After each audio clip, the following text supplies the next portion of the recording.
In terms of non-discretionary product categories and in terms of loyalty to brands, the possibility of trading down to store brands, what do you see for pet food and treats? That's also something that we took into account when developing our market forecasts. And one of the ways we looked at that was based on what happened during the Great Recession of 2008. And in the 2 years following that, we did see a shift to private label. It wasn't really dramatic, which leads me to believe that the impact this time around may be even less. Part of that is because there has been such a groundswell of premiumization over the past 10 years, since the 10, 12 years since the Great Recession. It's such a boom trend right now, and particularly in the sense that it has recently crossed over from pet specialty into the mass market, major brands such as Blue crossing over. I think there's a lot of momentum there for those types of higher priced brands, relatively speaking, to continue to attract consumers that, and to a degree, I do believe that that would offset any dollar losses to private label. But I do think that there are private label opportunities now because so many of those brands are mimicking the super premium traits of pet specialty style products. Since we are all now so focused on supermarket shopping, supercenter shopping, as well as online, is there a new opportunity for supermarkets in particularly to feature their own private label products more?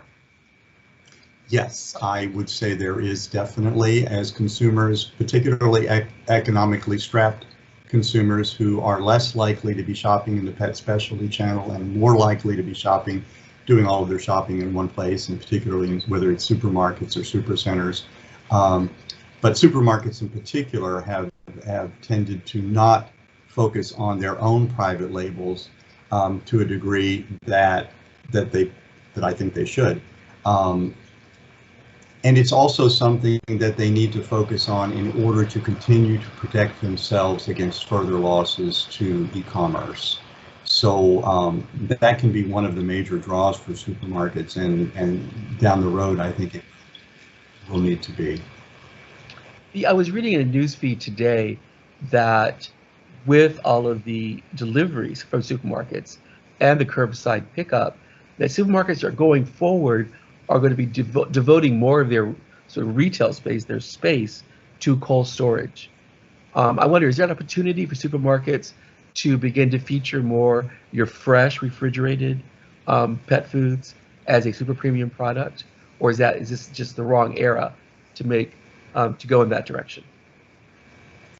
I'm not sure it is the right time to go in that direction.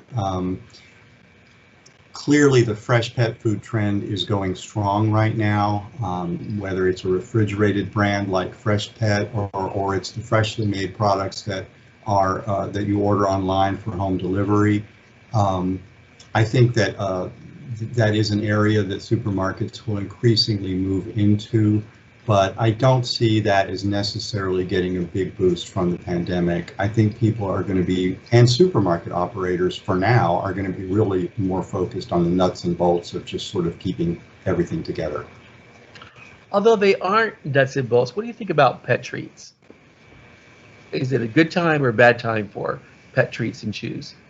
I think it's a good time for pet treats and chews, again, because with pet owners spending so much more time at home and cherishing their pets more than ever for the contact and the emotional support that they're able to offer, I think it's very likely that pet owners are going to want to treat their pets, more heartily than they might have normally. So a good time for treats and chews, I would say. I think so. It's also possible that some of us are snacking more, and that our pets will take advantage of our own behaviors to get fair play.